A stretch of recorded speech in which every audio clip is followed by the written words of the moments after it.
Tambak malala lang naman ang inabot ng Memphis Grizzlies sa kamay ng Los Angeles Clippers mga kaibigan, ito yung sinabi natin na naka-playoff mode na ngayon ang grupong LA Clippers sa pangunguna nila The Claw Kawhi Leonard at The Bear James Harden.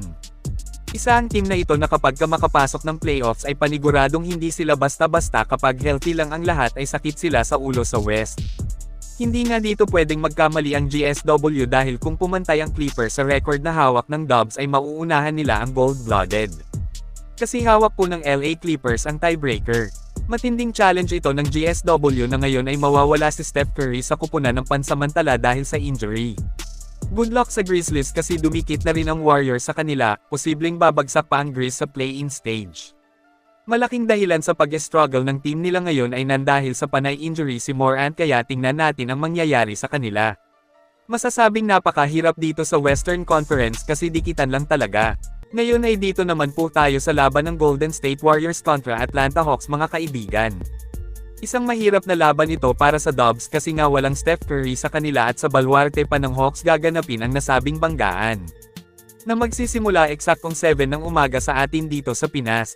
Hindi basta-basta kalaban itong grupo ng Atlanta kasi may lakas din sila at naghahabol ng mga panalo para maagaw ang rank number 6 sa East.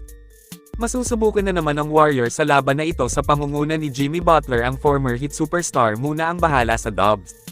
Silipin po natin ang injury report ng magkabilang kupunan para sa Hawks mga kaibigan ay listed as probable pareho sina Trae Young at Caris LeVert ibig sabihin aasahang maglalaro ang dalawa versus Golden State.